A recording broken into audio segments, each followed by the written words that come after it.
This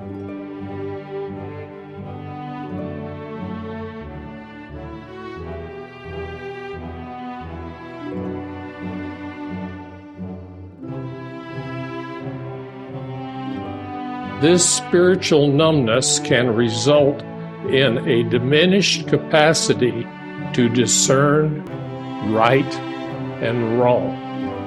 That's your job, isn't it? To figure out what's right and wrong.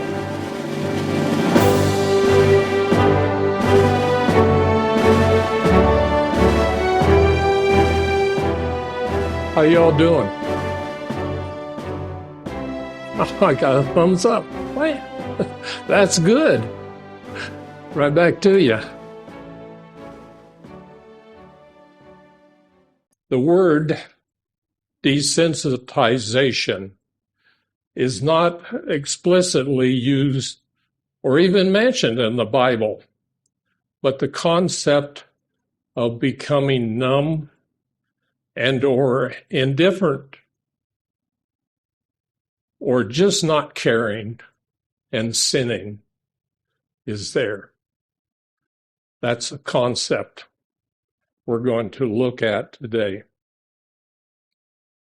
Now, I'll give you an overview and a definition. Desensitization refers to the process, and it's over time, by which an individual becomes less affected by or sensitized to something. Often, though repeat exposure in the Bible context, desensitization can occur when individuals become increasingly indifferent to sin and moral decay, leading to a hardened heart and a dull conscience. And the Bible's full of examples, and we're going to do two today. And I had a bunch of them, but I thought of you sitting here for 2 hours and me carrying on, which will happen. This spiritual numbness can result in a diminished capacity to discern right and wrong. That's your job, isn't it? To figure out what's right and wrong.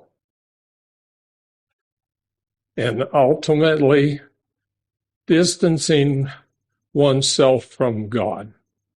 And I just want to point out, Satan has time. He works on all of us. He works on people. And it takes time to desensitize them.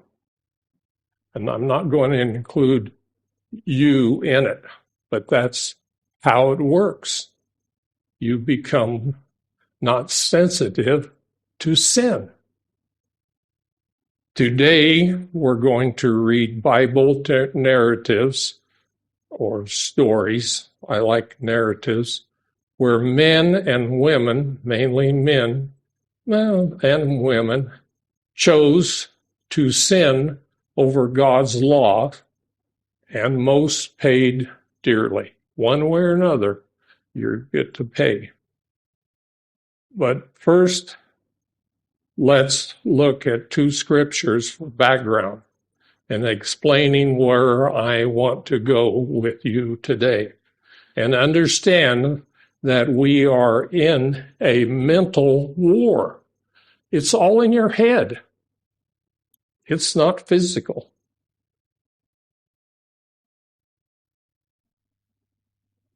Second Corinthians 10:3.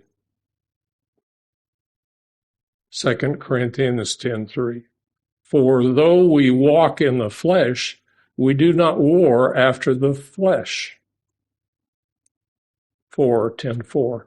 For the weapons of our warfare are not carnal, but mighty through God to the pulling down of strongholds. So you use your mind to not do things. Casting down imaginations and every high thing that exalts itself against the knowledge of God, and bringing into captivity through every thought to the obedience of Christ. So there's what I'm getting at. Paul wrote it. Let's finish up in 10:6. And having in a readiness to revenge, and that's an awkward old English word, but I like vindicate all disobedience. You just vacate it. You put it away when your obedience is fulfilled. So you have to stop thinking of things. And I tease you with my new Corvette, which is all in my head. It's not going to happen. I doubt if I could even get in a Corvette. So, but it's nice to tease my friends. And also let's go to 2 Timothy 3:16. This is a favorite scripture. I was trying to remember, and I think Rich has used it, and Bob Wright, sitting back here, he's used it. All scripture is given by inspiration of God and is profitable for doctrine, for reproof, for correction, for instruction in righteousness. And that's what we're trying to teach today. I'm trying to learn with you. That the man of God or woman may be perfect, thoroughly finished unto good works. Now, Kyle spoke, I believe 2 Sabbaths ago, he spoke, and he said, you will be tried. He said that several times. And that's right. Satan is after every baptized member running around, and those that are not. So let's look at the first example of a man surrounded by sin. It's Lot. This is a good story to start with. There's several websites, and they all start with this subject, and they all start with Lot. And I was way ahead of them because this is a good one. 19:1, Genesis 19:1. And there came 2 angels to Sodom at even, and that's in the evening. And Lot sat at the gate of Sodom, and Lot, seeing him, rose up to meet them. And he bowed himself with his face toward the ground. Now, that word angel could mean a deputy or a messenger from God, and they were messengers, the teacher and ambassador. But there again, we'll stick with angel. Lot talks these 2 messengers and angels into staying at his house, where the men of Sodom want the 2 new men. So I'm going to skip around a little bit, or skip through it because of time. So Genesis 19:5. And they called unto Lot and said unto him. So they're in the house, the door's closed, and the men came, and it's dark. And where are the men which came in to you this night? Bring them out to us, so that we can know them. And I look out, and we're all adults, are going to be close to it. And this is a bad thing. And Lot went out the door unto them and shut the door after him. So he went out to talk to them, but Lot knew what was going on. He did. There's no doubt. And said, I pray you, brethren, do not so wickedly. He's saying to the men pounding on his door. Behold now, I have 2 daughters, which have not known man.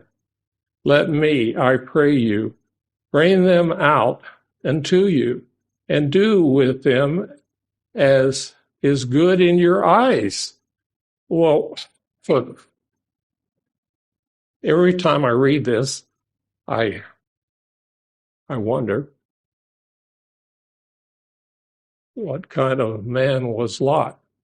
But he was doing everything he could to keep these men safe, even giving up his own children. And let's go to 1911. And they smote the men that were at the door of the house with blindness.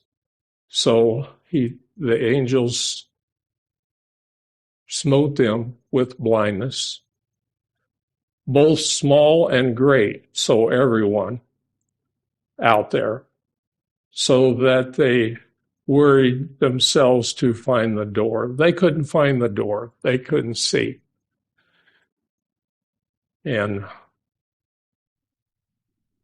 I said this, offered his daughters. Lot seems to do anything to protect the angels.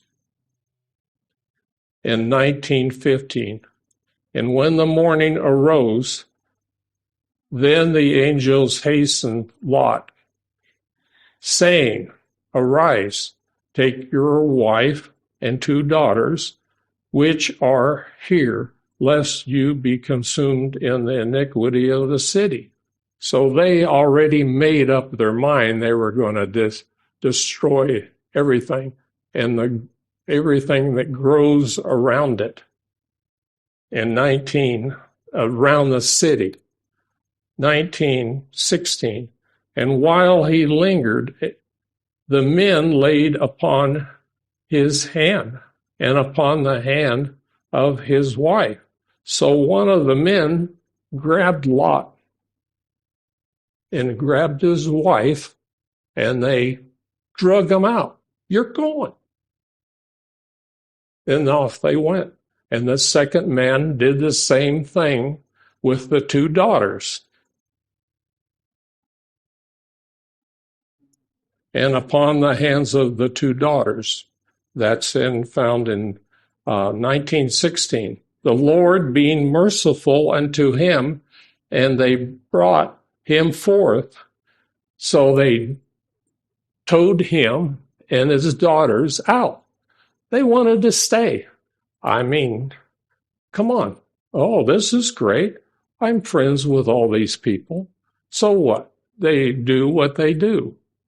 But he lived in that sin of the worst kind.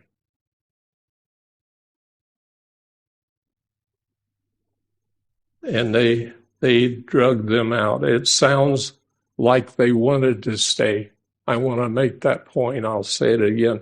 It sounds like they wanted to stay. I'm not going. Oh, me? No. So about Lot, he knew, despite the rampant wickedness surrounding him, it was wrong. But he was comfortable in his surroundings. Don't get too comfortable in your surroundings if you're sinning. Lot became accustomed to the sinful environment, which ultimately affected his judgment and moral clarity. He became desensitized.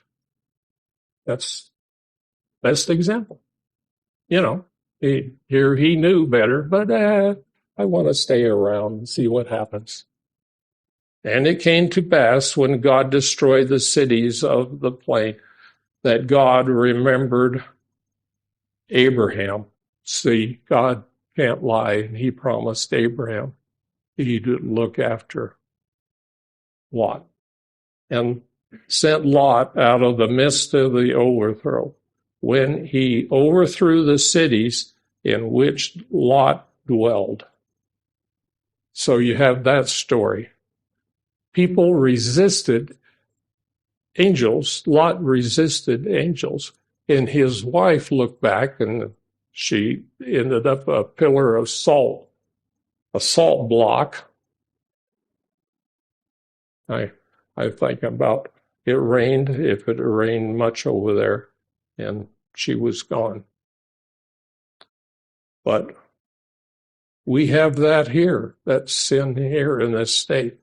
And some states are, and the law firms are fighting for gay rights. And it's wrong, but they have a right in our country. Don't forget that.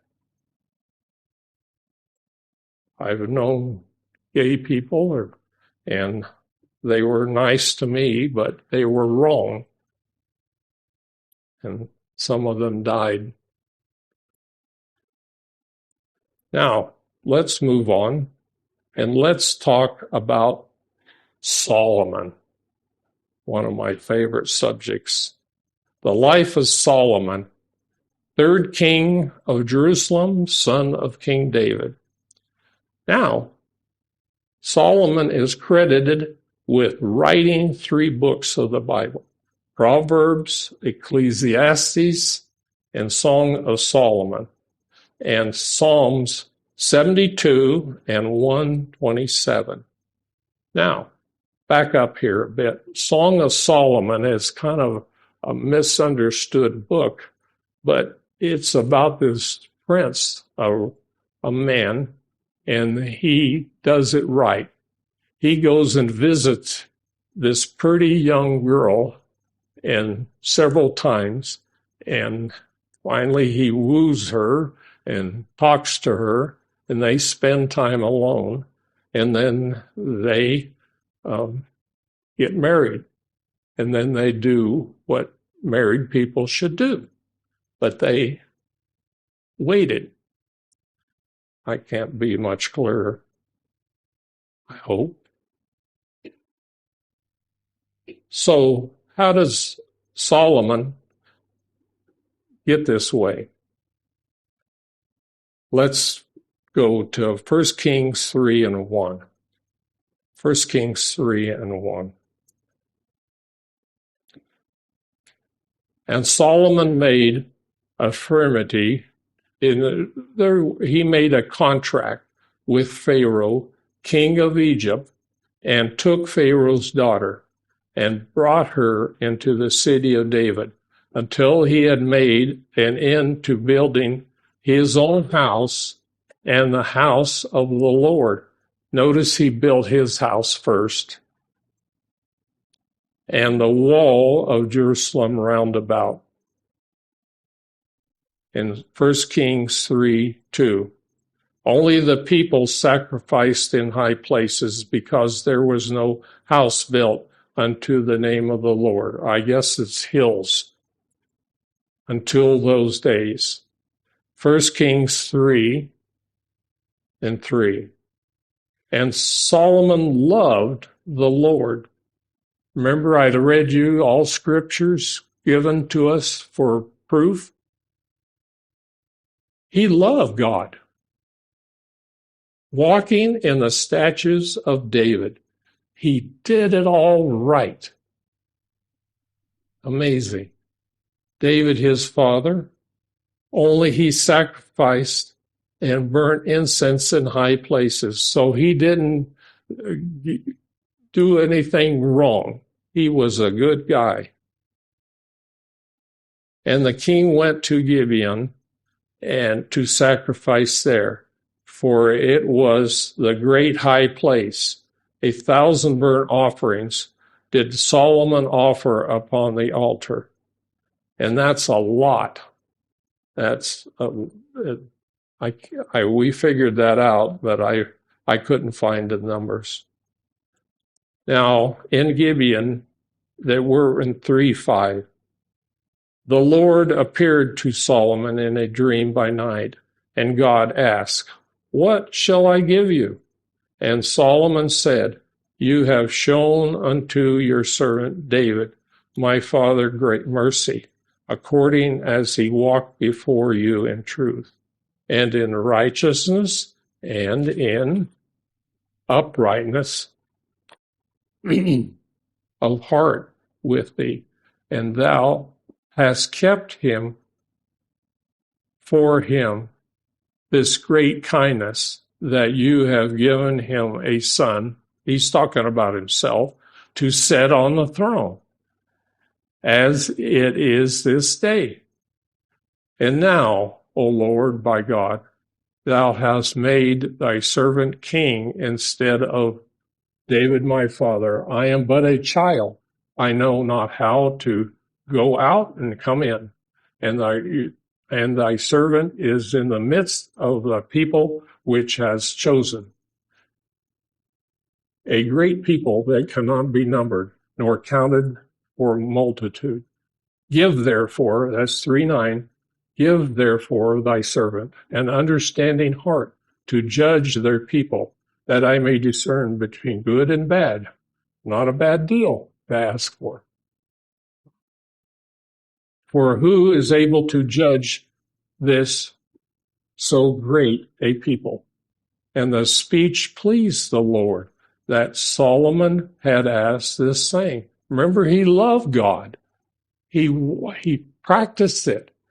He gave generously in sacrifices.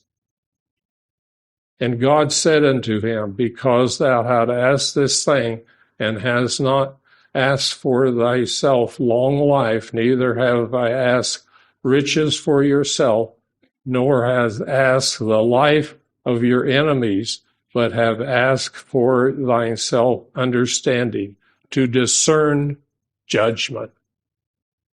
Very important.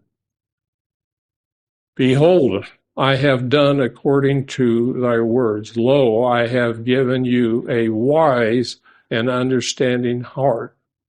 Now just think of that. He just did it. I don't know. It's pretty neat. But God's in charge. Everyone in this room, and I'm including myself, God's in charge. And he knows you and he knows me. "So that there is none like you before thee, neither after you shall any rise like unto you. And I also have given you which you have not asked, both riches and honor, so that there shall not be any among the kings like unto you all your days." So he was top dog. He was the King of Kings, which Christ will be someday. "And if you will walk in my ways and keep my statutes and my commandments, as the father David did walk, then I will lengthen your days." So he's even going to give him a few more years of life.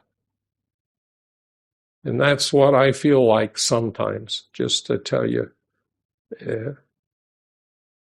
You can ask Nita. These things don't come together like they used to. "And Solomon awoke, and behold, it was a dream. And he came to Jerusalem, and stood before the ark of the covenant of the Lord, and offered burnt offerings, and offered peace offerings, and made a feast for all his servants." So all that meat he gave to the servants, all those who helped him. Now, here's the guy. He followed God. He knew the laws. He followed it.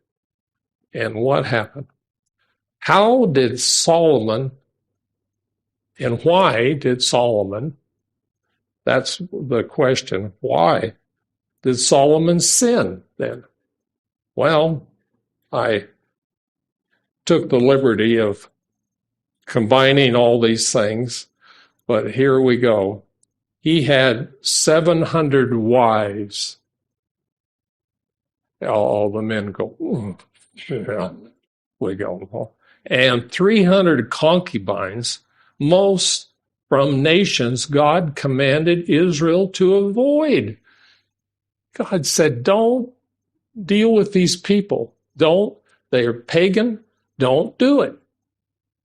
So what's he do? He marries 300. That's 1,000 women around him somewhere. I don't know how that would, it's beyond me. Leading him to worship pagan gods. He did. The result was a division of Israel, and we find this, and is Deuteronomy 3 and 4. We'll read that in a minute. Second reason was idolatry. Now, for these women and other people, he built churches and shrines on hilltops. And it's funny, I see the same thing. Some churches have a proclivity to build their churches on a knoll in the cities or on a hill. The accumulation, another thing was the accumulation of wealth and power. And all this caused Judah to stay, and the others went with Jeroboam. So he had a split in the nation. He caused by his obscene behavior. We don't want that. It's a good example for us. He became desensitized. Yeah, well, I'll marry another woman, or I'll buy this one, or this guy will give me his wives. It is crazy. And it led to the big problem with Israel. Now, this is before we're going to go here, Deuteronomy 7:1. Before crossing the Jordan, God tells Israel that they are a chosen people. And if you sit here and you're baptized and you had laying on of hands and you haven't by us, you might consider it, because then it's done and it's perfect. But here's what God told Israel. 7:1, Deuteronomy. When the Lord thy God shall bring you out of the land whither you go to possess it. So they're all staged. They're ready to go. They're armed. And here they go across the Jordan, and have cast out many nations before you. Okay, the Hittites and the Gashurites and the Amorites and the Canaanites and the Perizzites and the Hivitites and the Jebusites, 7 nations greater and mightier than you. So he's telling them, look, these are stronger nations. They're ready for you. They have armor, they have cities, and I'm going to help you. And then the Lord thy God shall deliver them before you. Thou shalt smite them and utterly destroy them. Thou shalt not make a covenant with them. Show no mercy to them. Show no mercy to them. There's a reason for it. What happened to Solomon can happen again and again.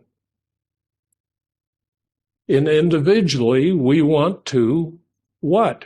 We don't want to be desensitive to the environment. People, I live out here. I got to go home.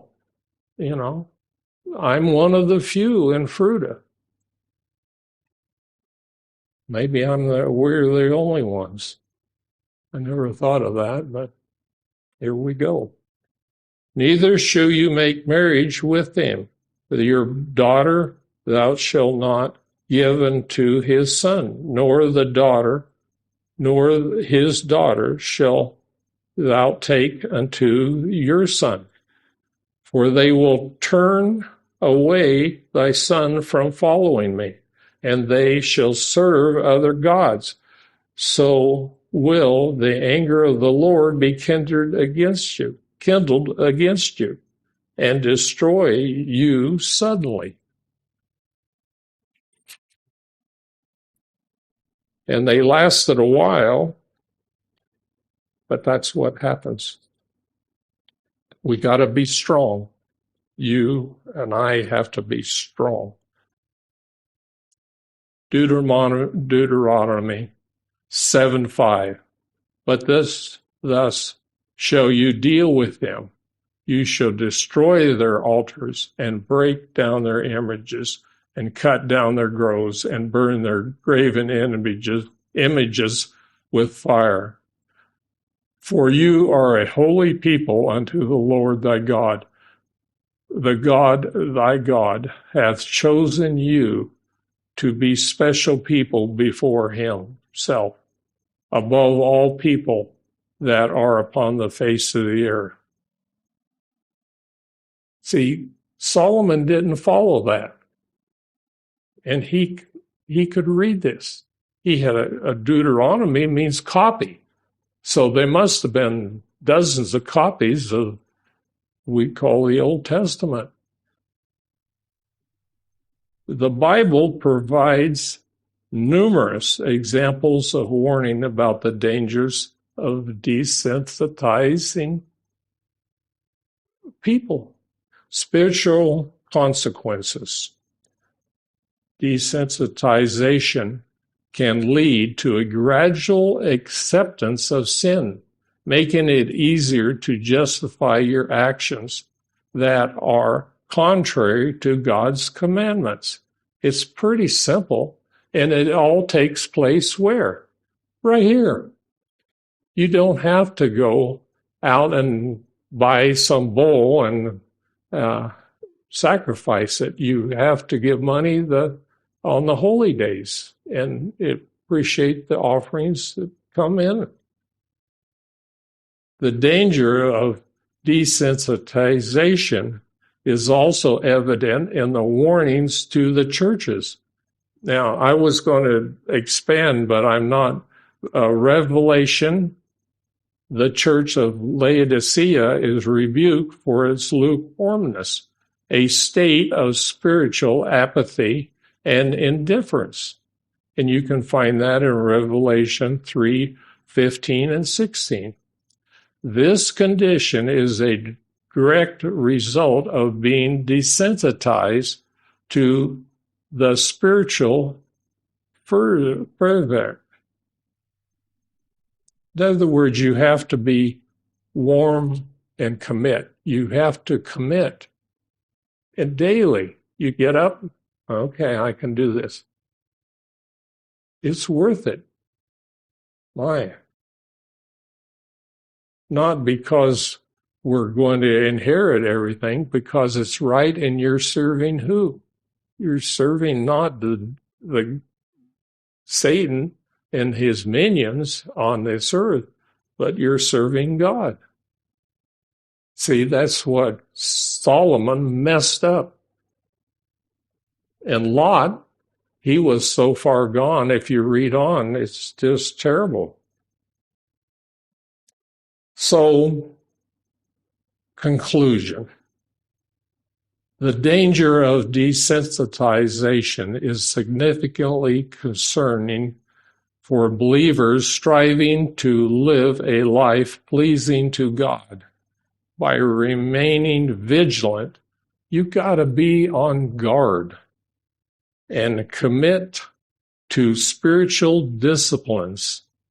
Christians can protect themselves from a gradual erosion of moral and spiritual sensitivity. Now, what are we looking for then? I compiled a few scriptures, and I want to end on a positive note.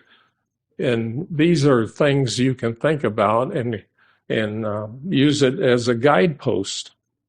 Proverbs written by Solomon or collected by him. Proverbs 19:2. It says also that the soul be without knowledge.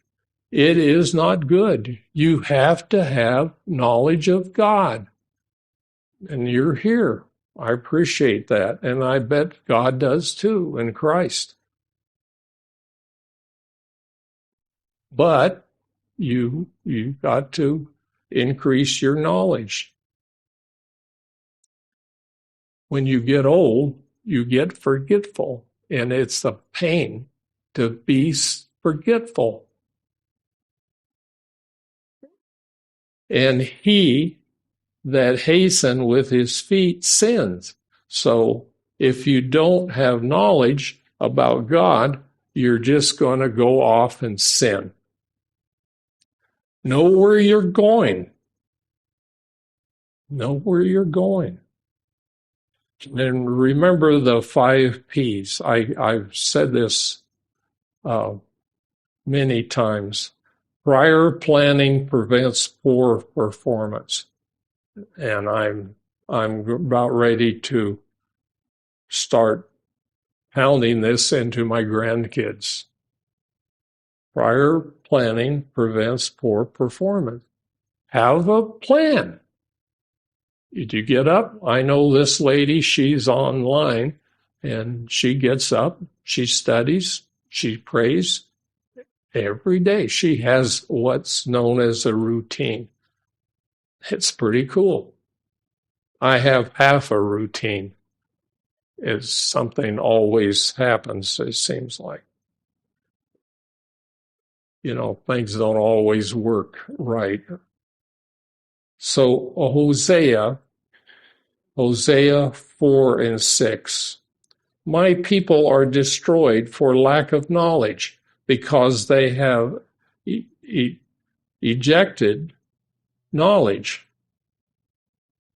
I will also reject you, that you shall be no priest to me.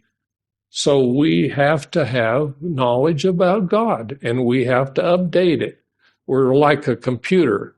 It gets filled up, but we have to read and figure out. And being here helps you. I hope this helps you. Seeing that has forgotten the law of thy God, I will also forget your children. And that's pretty strong for me. You got 2 young grandkids and 2 young men. Though they're not young anymore. My children, our children. Now, Romans 12:8. Or he that extortion, I can't say it. And he that giveth, let him do it with simplicity. He that ruleth with diligence, and he that showeth mercy with cheerfulness. That's in Romans 12:8. In Hebrew, let's go to Hebrew 13:3. But exhort one another daily while it is called today. And I must admit that prayer chain, and the texting, I think's pretty neat, and I'll tell on someone here.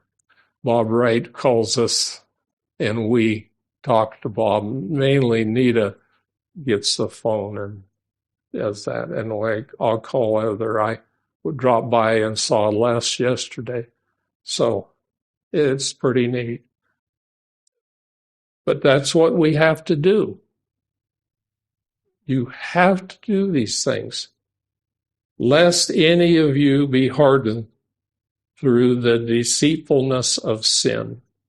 We don't want it to be. I don't want you to be.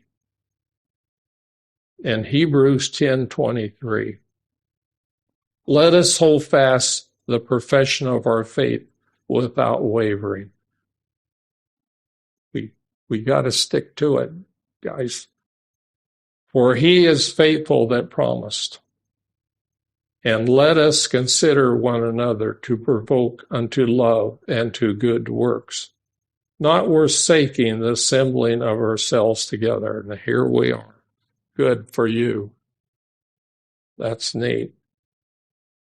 As a manner of some is, that exhorting one another, and so much more as you see the day approaching. He thought from this last word that he thought Christ was going to return. But we don't know, do we? It's in Scripture. Only God the Father knows. That's it. And one last thing. With this gay thing, be kind to people who are gay. They're not called. They're deceived. You don't have to, give them money or anything. But you should be kind to everyone you meet, no matter what their religion or nationality is. You don't know who you're talking to.